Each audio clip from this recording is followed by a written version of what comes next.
दोस्तों, क्या आप फाइनेंशियली स्ट्रगल कर रहे हैं? क्या आप उस दौर से गुजर रहे हैं जहां पर आप कितना भी पैसा कमा ले लेकिन एंड में आप पैसा बचा नहीं पा रहे? आपके खर्चे ही इतने हो चुके हैं कि आपकी सैलरी में वो खर्चे एडजस्ट नहीं हो पा रहे। शायद हर महीने के खर्चे चलाने के लिए भी आपको कहीं ना कहीं से लोन लेना पड़ रहा है। तो दोस्तों, आज का ये वीडियो आपके लिए है, क्योंकि दोस्तों आज के इस वीडियो में हम कुछ ऐसे अनकंफर्टेबल क्वेश्चंस खुद से पूछने वाले हैं कि जिंदगी में ऐसा हम क्या गलत कर रहे हैं कि इस चैलेंज के थ्रू हम गुजर रहे हैं। दोस्तों, अगर आप 20 से 30 साल की उम्र के हैं और अगर आप अपनी फाइनेंशियल जर्नी अब स्टार्ट करने वाले हैं, तो ये जर्नी स्टार्ट करने से पहले आपको कुछ सही सवाल खुद से पूछने की जरूरत है और उनके सही जवाब भी हासिल करने की जरूरत है, वरना आप भी वही गलतियां करेंगे जो आपके प्रीडिसेसर्स ने की, आपके आजू बाजू सब लोग कर रहे हैं।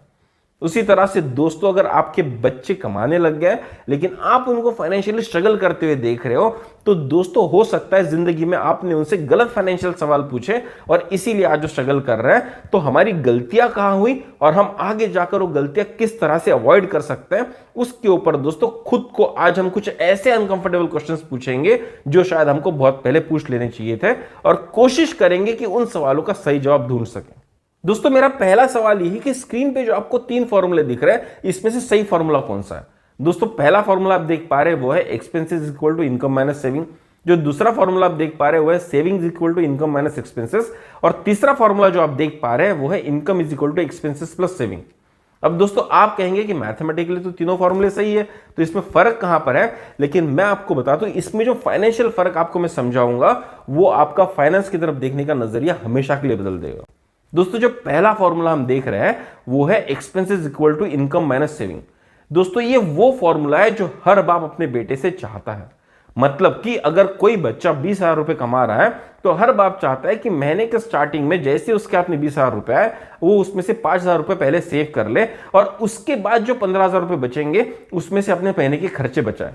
अब चाहे आप 1 लाख रुपए कमा रहे हो चाहे 2 लाख रुपए कमा रहे हो, आपके फादर की उम्मीद आपसे हमेशा यही होगी कि जो भी पैसा आपको पहले बचाना है वो आप बचा लीजिए और उसके बाद जो भी आपकी इनकम में से बच जाता है उसमें अपने एक्सपेंसेस माइनस कीजिए। और दोस्तों, ये बहुत ट्रेडिशनल फॉर्मूला है जो हर बाप ने अपने बच्चे को जरूर बताया। अब दोस्तों, ये जो दूसरा फॉर्मूला जो है savings equal to income minus expenses, ये वो फॉर्मूला है जो हर कोई अपनी जिंदगी में फॉलो कर रहा है। मतलब कि जो भी आदमी पैसा कमा रहा है वो कोशिश कर रहा है कि जितना वो कमा रहा है उसमें से पहले अपने खर्चे किसी तरह से मैनेज कर ले, और अगर कुछ बच जाएगा तो हम जरूर सेव कर लेंगे। दोस्तों, भले ही हमारे माता पिता हमको बता रहे होंगे कि हमको पहले सेविंग करनी चाहिए, उसके बाद बचे हुए पैसे में से हमको खर्च करना चाहिए, पर दोस्तों आज की खर्चीली दुनिया का सच ये है कि कितना भी पैसा हम कमा ले, जिस तरह से महंगाई बढ़ते जा रही है, पहले हमको हमारे एक्सपेंसेस मैनेज करने में ही मुश्किल हो जा रही है। अगर कोई 20,000 रुपए कमा रहा है तो 15,000 रुपए में वो खुद को मैनेज नहीं कर पाता है, इसलिए शायद उसको पूरे 20,000 रुपए खर्च कर देने पड़ते हैं अपनी जरूरतों को पूरा करने के लिए। अगर दोस्तों आप 1 लाख रुपए भी कमा रहे हैं तो आपकी सिचुएशन कोई डिफरेंट नहीं होगी, क्योंकि अगर आप किसी मेट्रो सिटी में रह रहे हैं तो आपका महीने का किराया भी 15 से 20,000 रुपए का होगा, आपका महीने का राशन ही 7 से 8,000 रुपए का होता होगा, आपका बच्चा अगर किसी डिसेंट स्कूल में पढ़ रहा है तो सिर्फ महीने की जो आप फीस देंगे वो कम से कम 60 से 8,000 रुपए की देंगे, सालाना कम से कम 60,000 से 1 लाख रुपए तक की आप उसकी फीस भरेंगे। और दोस्तों, इस तरह के खर्चे जो बढ़ते जा रहे हैं, वहां पर हम कितना भी कमा लें, हमारे एक्सपेंसेस ही इतने हो जाते हैं कि हमारी इनकम उसी में खर्च हो जाती है और हम सेविंग्स नहीं कर पाते। इसीलिए दोस्तों मैं कहता हूं, ये जो फॉर्मूला है saving is equal to income minus expenses, ये वो फॉर्मूला है जो एक्चुअली बहुत सारे लोग अपने जिंदगी में फॉलो कर रहे हैं।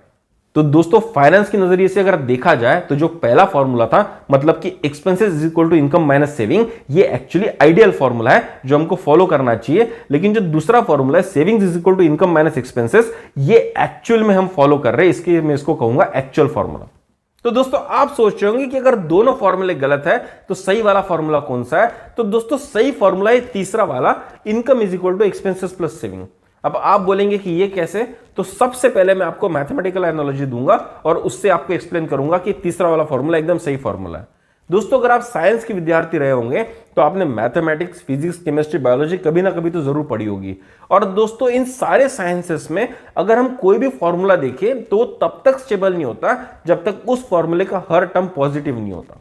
मतलब कि अगर आप वाटर का फॉर्मूला ले 2H2 plus O2 is equal to 2H2O, अगर आप फिजिक्स का फॉर्मूला ले V is equal to U plus AT, अगर आप फिजिक्स का दूसरा फॉर्मूला ले V square is equal to U square plus twice S, तो दोस्तों इस सारे फॉर्मूले में आपने कॉमन क्या देखा है? इसमें कोई भी निगेटिव टर्म नहीं है, इसमें जितने भी टर्म है प्लस में है, पॉजिटिव में है। तो दोस्तों साइंस में भी कोई भी फॉर्मूला तब तक सही नहीं होता जब तक उसके सारे टर्म्स पॉजिटिव में ना हो।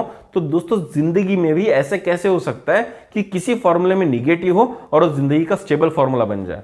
ऐसा बिल्कुल नहीं हो सकता। और दोस्तों इन तीनों फॉर्मूलों में से जो एक फॉर्मूला है जो पॉजिटिवली बात करता है वो है income is equal to expenses plus saving. तो दोस्तों अगर साइंस की बात छोड़कर फिलॉसफी पे आए तो भी फिलॉसफी भी यही कहती है कि वही फॉर्मूला सही होता है जहां पर चीजें जुड़ती है, ना कि चीजें कम होती हैं। मतलब कि दोस्तों जिंदगी में अगर आपको कोई तकलीफ आ जाए, अगर आप जिंदगी में किसी पोजीशन पे जाके कंफ्यूज हो जाए, तो ऐसा हो ही नहीं सकता कि आप अपनी जिंदगी से लोग कम कर ले और आपको सोल्यूशन मिल जाए। दोस्तों जिंदगी में आपको आगे बढ़ने के लिए, नए रास्ते ढूंढने के लिए लोग जोड़ने होते हैं, कुछ नए लोगों के साथ में कॉन्टैक्ट बनाना होता है जो आपको कुछ नए रास्ते दिखाएंगे नए प्रॉब्लम्स को जूझने के लिए। तो दोस्तों हमारे जो पहले फाइनेंशियल फॉर्मूले थे वो थे expenses equal to income minus saving. यहां पर हर बाप चाहता है कि बच्चा सबसे पहले सेविंग करे, लेकिन दूसरा जो फॉर्मूला वो बच्चा एक्चुअली फॉलो कर रहा होता है, that is saving is equal to income minus expenses, क्योंकि आम जिंदगी में उसके खर्चे नहीं निकल रहे होते तो बचाएगा क्या। तो दोस्तों सोचने वाली बात यह आ जाती है कि हम या हमारे बच्चे ऐसे फाइनेंशियल स्ट्रगल में पड़े क्यों है, क्योंकि दोस्तों हमने सही फॉर्मूला फॉलो नहीं किया। और सही फॉर्मूला क्या था? Income is equal to expenses plus saving. तो आइए दोस्तों जो formula income is equal to expenses plus saving, इसका रियल फाइनेंशियल मतलब, रियल साइकोलॉजिकल मतलब समझने की कोशिश करता है। दोस्तों जब भी हम सेविंग्स की बात करते हैं तो हम लोगों से यही बात करते हैं कि भाई अगर तू 20,000 रुपए कमा रहा होगा ना तो कम से कम 5,000 रुपए महीने का जरूर बचा लेना। तो दोस्तों हम सवाल ही गलत पूछ रहे हैं। तो आप पूछेंगे कि एक बाप को एक बेटे से सवाल क्या पूछना चाहिए? दोस्तों जब भी आप बच्चों की ग्रोथ के बारे में बात कर रहे हैं, उनके फाइनेंशियल सपनों के बारे में बात कर रहे हैं, तो उनसे सबसे पहला सवाल पता है हमको क्या पूछना चाहिए? ये नहीं पूछना चाहिए कि भाई तू जिंदगी में कितना पैसा बचाना चाहता है, उससे ये सवाल पूछना चाहिए कि भाई तू जिंदगी में कितना पैसा उड़ाना चाहता है। जी हां, आपने सही सुना, जिंदगी में कितना पैसा उड़ाना चाहता है। दोस्तों जब यह सवाल आप किसी इंसान से पूछेंगे तो वो शायद आपको कुछ आंसर देगा, और वो आंसर कुछ इस तरह से हो सकता है कि जिंदगी में हर महीने में 2 लाख रुपए उड़ाना चाहता हूं या 5 लाख रुपए उड़ाना चाहता हूं। तो एज अ फादर और एज अ गाइड आपका काम ये होना चाहिए कि बिल्कुल सही कह रहा है, तू महीने के 2 लाख रुपए उड़ा, महीने के 5 लाख रुपए उड़ा, लेकिन अगर तू महीने के 2 लाख रुपए उड़ाना चाहता है तो मैं चाहता हूं कि तू महीने के 50,000 भी सेव करे, और इसीलिए शायद तेरे को क्यूमुलेटिवली 2.5 लाख रुपए कमाने की जरूरत है। अब दोस्तों आप पूछेंगे कि इस बात से क्या फर्क पड़ जाएगा? दोस्तों इसी बात से जमीन आसमान का फर्क पड़ जाएगा, क्योंकि जब आपको यह पता चल जाएगा कि आपको या आपके बच्चे को कितने पैसे एग्जैक्टली कमाने चाहिए, तभी आप उसके बारे में सोचने लगेंगे कि इतने पैसे जिंदगी में कमा कैसे सकते हैं। क्योंकि दोस्तों एक बार अगर आपने इनकम का टारगेट सेट कर लिया तो उसके बाद आप खुद को सही सवाल पूछने लगेंगे, और जब आप सवाल सही पूछने लगेंगे तभी आपके जवाब भी सही आना शुरू हो जाएंगे। क्योंकि जैसे आपको और आपके बच्चे को पता चल जाएगा कि आपको महीने के 2.5 लाख रुपए कमाने या महीने के 5 लाख रुपए कमाने हैं, तो आप खुद से सही सवाल पूछने लगोगे कि ये 2.5 लाख रुपए महीना कमाया कैसे जा सकता है। कि भाई मेरे आसपास कोई ऐसे लोग हैं जो ऑलरेडी 2.5 लाख रुपए महीना कमा रहे हैं, तो वो क्या कर रहे हैं, अगर मैं भी वैसा ही कुछ कर लूंगा तो शायद मैं भी जिंदगी में कमा लूंगा। अगर किसी ने कुछ ऐसा स्किल सेट हासिल कर लिया है, कुछ ऐसा कोर्स कर लिया है जिसके बाद उसकी इनकम लेवल 50,000 से बढ़ के 2.5 लाख या 5 लाख हो चुकी है, तो क्या मैं भी वो कोर्स करूंगा तो मेरी इनकम लेवल भी 2.5 लाख या 5 लाख रुपए हो जाएगी। दोस्तों जब आप ऐसे सही सवाल पूछना शुरू करेंगे तब शायद आप जिंदगी के रियल प्रॉब्लम्स को फेस करने की कोशिश करेंगे, तब आप जिंदगी में रियल कलाएं सीखना शुरू करेंगे, रियल स्किल्स सीखना शुरू करेंगे, और जैसे आप सही स्किल्स सीखना शुरू करेंगे दोस्तों आपका वैल्यू एनहांसमेंट होगा और आपकी मार्केट में वैल्यू बढ़ जाएगी। दोस्तों एक बात तो आप जरूर मानेंगे कि जिंदगी में सिर्फ सेविंग करके कोई आदमी अमीर नहीं बना है। आप ज्यादा से ज्यादा अपर मिडिल क्लास बन सकते हो, लेकिन अगर आपको अपर क्लास में जाना है तो आपको एक्चुअल में अपनी इनकम बढ़ानी पड़ेगी। जब आपकी इनकम बढ़ेगी तो आपकी बाय डिफॉल्ट सेविंग करने की कैपेसिटी ज्यादा हो जाएगी, और जब आप सेव करेंगे तो आप सही जगह इन्वेस्ट कर पाएंगे, और जब आप इन्वेस्ट करेंगे तभी आपका पैसा बढ़ते रहेगा, आपके लिए वेल्थ क्रिएट करेगा।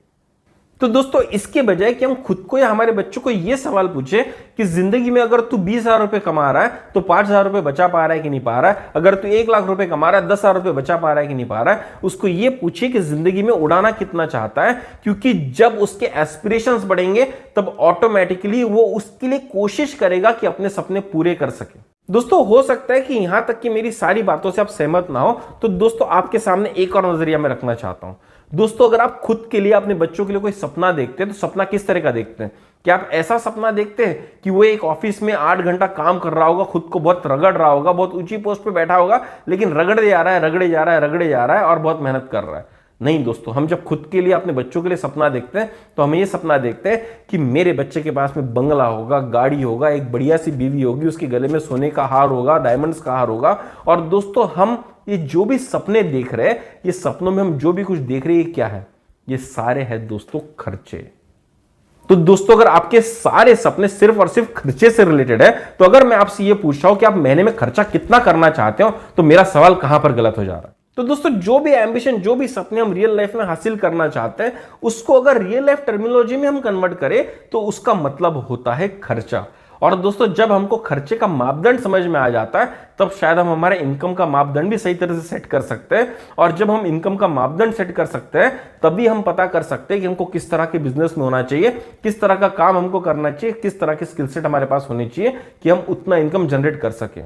है कि नहीं जादू? बदली कि नहीं सोच? दोस्तों जिंदगी में जब हम सही सवाल पूछने लगते हैं तो हमारे सवाल बदलने लगते हैं, हमारे सवाल बड़े होने लगते हैं। और दोस्तों जब हमारे सवाल बड़े होने लगते हैं, तभी हमारे जवाब भी बड़े होते जाते हैं और जिंदगी में हम कुछ हासिल करने के लिए खुद को तैयार कर सकते हैं। अब दोस्तों आइए मैं आपको एक ऐसी स्टोरी सुनाता हूं जो आपकी जिंदगी में जरूर घटी होगी। दोस्तों जब भी आप 11th या 12th में होंगे, अगर आपको किसने करियर ऑप्शंस के बारे में पूछा होगा, तो जनरली हमारे आंसर यही आएंगे कि भाई जिंदगी में मैं इंजीनियर बनना चाहता हूँ, डॉक्टर बनना चाहता हूँ, सीए बनना चाहता हूँ, लॉयर बनना चाहता हूँ, या कोई आर्ट्स का कोर्स करना चाहता हूँ। अगर बहुत डिफरेंट कोई पर्सनैलिटी होगी, वो बताएगा मैं साइंटिस्ट बनना चाहता हूँ, पायलट बनना चाहता हूँ, या कोई बड़े पद पर जाना चाहता हूँ। और बहुत रेयर केस होंगे जो कुछ ऐसा हटके जवाब देंगे, लेकिन जनरली लोग डॉक्टर, इंजीनियर, सीए या लॉयर ही बनना चाहते हैं। और इसीलिए दोस्तों आप आपके आजू बाजू में देखिए, आपको जनरली यही लोग मिलेंगे। और दोस्तों क्योंकि मैक्सिमम लोग इंजीनियर, डॉक्टर, लॉयर और सीए बन रहे हैं, दोस्तों इन फील्ड्स की इनकम धीरे धीरे कम होते जा रही है। इसका जो इनकम पोटेंशियल है धीरे धीरे कम होते जा रहा है। अगर दोस्तों आप एक इंजीनियर को देखेंगे, अगर वो बहुत अच्छे कॉलेज से पढ़ा होगा तो लाख रुपए के ऊपर का पैसा कमा रहा होगा। अगर दोस्तों आप एक ऐसे इंजीनियर को देखेंगे जो एक मीडियम या नॉर्मल कॉलेज से पढ़ा हुआ है, तो 20 से 50 हजार रुपए की इनकम कमा रहा होगा दोस्तों। क्योंकि सारे लोग जब एक ही प्रोफेशन में घुसेंगे तो वहां पर सप्लाई बढ़ जाएगा, और जब सप्लाई बढ़ जाएगा तो दोस्तों वहां पर जो पे पोटेंशियल उस करियर का होगा वो कम होते जरूर जाएगा। दोस्तों अपने स्कूल के सिनारियो में वापस जाइए, देखिए आपके क्लास में कोई ना कोई ऐसा बच्चा जरूर होगा जो बहुत डब्बू हुआ करता था, पढ़ाई में बहुत अच्छा नहीं हुआ करता था, खेलकूद में भी अच्छा नहीं हुआ करता था, और उसको खुद को क्या, उसके टीचर्स को क्या, उसके पेरेंट्स को भी उससे कोई खास उम्मीद नहीं थी कि ये जिंदगी में कुछ खास करेगा। अब दोस्तों आप जब ऐसे दोस्त को 10-15 साल बाद किसी स्कूल के रियूनियन में मिलते हो, तो आप तो इन जनरल उसको देखकर सोचते हो यार तो बर्बाद ही हो गया होगा या कोई मीडियोकर जिंदगी जी रहा होगा। लेकिन दोस्तों जब आप उसके पास जाते हैं और उससे एक सवाल पूछते हैं कि भाई जिंदगी में तेरे क्या चल रहा है, तो आपको शायद कुछ ऐसे आंसर मिल जाते हैं जो आपने जिंदगी में सोचे नहीं थे। हो सकता है दोस्त आपको ऐसा बोल दे कि दोस्त मैंने मुंबई में रिसेंटली एक फ्लैट खरीदा हुआ है, मेरी नागपुर में एक जमीन है, और मैंने नागपुर के पास में ही 2 एकड़ खेत और लेने का प्लान बना दिया है, और अगले हफ्ते दोस्त मेरी एनिवर्सरी है और मेरे वाइफ को मैं मर्सिडीज गिफ्ट करना चाहता हूँ, ऑडी गिफ्ट करना चाहता हूँ। और दोस्तों ऐसा किस्सा आपके साथ हुआ जरूर होगा। और ये सब किस्सा जब आपके साथ होता है तो पहला सवाल पता है आपके मुंह से क्या निकलता है? भाई तू करता क्या है? और दोस्तों जब आप उससे ऐसा सवाल पूछेंगे कि भाई तू जिंदगी में करता क्या है, तो हो सकता है कुछ ऐसा आंसर दे दे जो शायद आपने कभी सोचा नहीं। हो सकता है वो आपको कह दे कि भाई स्कूल में तो मेरा कुछ खास हो नहीं रहा था, तो फिर मैं गुजरात चला गया, सूरत चला गया, वहां जाके दोस्तों मैंने देखा कि वहां तो डायमंड इंडस्ट्री बहुत अच्छी चल रही है, मैंने सोचा इसी में कुछ कर लेता हूं, तो एक जेमोलॉजी का कोर्स कर लिया। मैंने ये सीखा कि हीरे की वैल्यू आइडेंटिफाई कैसे करते हैं, मैंने ये सीखा कि हीरो को कट किस तरह से किया जाता है। और दोस्त आज जब 10 साल बाद मैं अच्छे से बता सकता हूं कि कौन से हीरे की वैल्यू कितनी होगी, किस हीरे को कैसे काटने से उसकी वैल्यू बढ़ाई जा सकती है, तो दोस्त 10 साल के एक्सपीरियंस के बाद में मैं महीने के 2 से 3 करोड़ के हीरे इधर उधर कर लेता हूं और कैसे भी 5 से 10 लाख रुपए महीने का कमा लेता हूं। हो सकता है अगर इस तरह का आंसर ना है तो दूसरा आंसर आपको ऐसा आ जाए, दोस्त मेरा तो कुछ होना नहीं था 10वीं में, इसलिए मेरी माँ ने मेरे को मामा के पास भेज दिया। मामा का ना इंपोर्ट एक्सपोर्ट का बिजनेस था, वो चाइना वाइना से माल लाते थे, इंडिया में बेचते थे, इंडिया से माल ले आते थे, अफ्रीका में बेचते थे। मैं भी उनके साथ रहते रहते ये सब काम सीख गया। मैंने सोचा भी नहीं था कि जिंदगी में ऐसा कोई काम हो सकता है, पर मुझे काम में मजा आने लगा। और दोस्त आज मैं 4 से 5 करोड़ का माल इधर से उधर करके कैसे भी खुद के लिए 10 से 15 लाख रुपए महीने का कमा ले रहा हूँ। हो सकता है दोस्तों आपको ये भी आंसर दे दे कि भाई मैं 10वीं के बाद में मेरे भाई के पास दिल्ली चला गया, वो ना स्टॉक ब्रोकर था, पता नहीं क्या दिन भर कंप्यूटर के सामने करते रहता था, मैं भी बैठने लग गया, मैं भी उसके साथ सीख गया। सीखते सीखते मुझे भी इच्छा हुई कि स्टॉक में इन्वेस्ट करना चाहिए, थोड़ा बहुत पैसा कमाया, इन्वेस्ट किया, शुरुआती नुकसान हुआ, लेकिन दोस्त आज 10 से 12 साल बाद मेरे हाथ में इतना बड़ा गुण आ गया, मेरे को स्टॉक मार्केट इतना अच्छे समझ में आ गया है कि जब भी मार्केट गिरता है और जब भी कोई रैली होती है, मैं हमेशा हर रैली में 2 से 3 लाख रुपए जरूर कमा। दोस्तों आपके साथ इस तरह के किस्से हुए कि नहीं हुए, जरूर एक बार विचार कीजिए। और मुझे पूरा यकीन है आपकी जिंदगी में भी एक ऐसा दोस्त होगा जिसने जिंदगी में कुछ ऐसा किया जो बहुत डिफरेंट था और आज उसकी लाइफ बहुत डिफरेंट है, जो शायद हमने और आपने कभी इमेजिन नहीं। जिंदगी में से कई सारे आपको लोग दिख जाएंगे जो जिंदगी में इस तरह से बहुत आगे निकल गए और हम दोस्तों पीछे रह गए। और दोस्तों पता है इसके कुछ मूलभूत कारण यह है कि दोस्तों हम जिंदगी में बहुत अच्छे स्टूडेंट थे या अबव एवरेज स्टूडेंट थे, और क्योंकि हम अबव एवरेज स्टूडेंट थे हम हमेशा जिंदगी में कंफर्टेबल थे। और दोस्तों क्योंकि हम कंफर्टेबल थे, हमने जो एक्चुअल करियर्स जो मार्केट में अवेलेबल है, जो हमारी आंखों के सामने हमको दिख रहे थे, इंजीनियर, डॉक्टर, इसमें कॉम्पीट करके अच्छे रैंक तो कमा लिए, अच्छे कॉलेज से इंजीनियरिंग तो कर ली, लेकिन हम ये भूल गए कि हर कोई जब डॉक्टर और इंजीनियर बनेगा तो मार्केट में इन प्रोफेशंस का सप्लाई बढ़ जाएगा, और हम कितना भी अच्छा क्यों ना कर ले, मार्केट हमारे प्रोफेशन को धीरे धीरे कम रिवॉर्ड करना शुरू कर देगा। और हम कितनी भी मेहनत क्यों ना कर ले, यहां पर एक्सेप्शनल बनने के लिए बहुत किस्मत की जरूरत होगी, बहुत ज्यादा मेहनत की जरूरत होगी। और दोस्तों ये जो स्टोरी मैंने आपको बताई, इससे जो ब्राइट स्टूडेंट थे या जिंदगी में जो अबव एवरेज स्टूडेंट थे, वो इस स्टोरी से जरूर रिलेट कर पाएंगे। दोस्तों दूसरी चीज आपके साथ ये हो सकती है कि या तो आपने जिंदगी में सही सपने नहीं देखे, या तो आपने जिंदगी में सही सपने देखे लेकिन उन सपनों को प्रैक्टिकली इंप्लीमेंट नहीं किया। क्योंकि दोस्तों हमने सपने तो देख लिए 10 लाख रुपए महीना उड़ाने के, लेकिन दोस्तों जो करियर हमने चूज किया, जो चॉइसेस हमने जिंदगी मिली, वो हमको सिर्फ 1.5 लाख से 2 लाख रुपए कमा के दे पा रही है। और इसीलिए दोस्तों वो वेल्थ हम क्रिएट नहीं कर पा रहे जो हमने हमारे सपनों में देखी थी। और दोस्तों ये है जिंदगी की हार्श रियलिटी, क्योंकि दोस्तों हमने जिंदगी में सही सवाल खुद से पूछे ही नहीं। तो आइए दोस्तों यहां से जब हम जिंदगी की फाइनेंशियल प्लानिंग करें तो दोस्तों जिंदगी का सही फाइनेंशियल इक्वेशन हम याद रखें, और वो फॉर्मूला होगा income is equal to expenses plus savings. और दोस्तों आइए खुद को सही सवाल पूछते हैं कि बेटा जिंदगी में उड़ाना कितना चाहते हो। तो दोस्तों उम्मीद करता हूं आज जो हमने डिस्कशन किया उससे आपके जिंदगी में एक छोटा सा वैल्यूएशन जरूर हुआ होगा। दोस्तों अगर आप मेरी बात से सहमत हैं तो मुझको कमेंट बॉक्स में कमेंट कर जरूर बताइएगा। अगर दोस्तों आप मेरी बात से असहमत है या अगर आप किसी और तरह से सोचते हैं तो मुझको कमेंट बॉक्स में कमेंट कर बोलना ना भूलिएगा, क्योंकि दोस्तों ये जो डिफरेंस ऑफ ओपिनियन आपकी और मेरी सोच में होगा, यही हमको एक नया थॉट देगा जहां से हम नई सोच का आविष्कार कर सकते हैं। तो दोस्तों जरूर कमेंट कीजिए, जरूर आपके विचार मुझको कमेंट बॉक्स में बताइए। अगर आपको ये वीडियो पसंद आया तो जरूर शेयर कीजिए अपने दोस्तों के साथ, अपने परिवारजनों के साथ, ताकि उनके जिंदगी में भी एक छोटा सा वैल्यूएशन हो सके। तो चलिए दोस्तों जल्दी मिलेंगे एक नए डिस्कशन के साथ, तब तक के लिए सब्सक्राइब कीजिए हमारा चैनल वैल्यूएशन। धन्यवाद।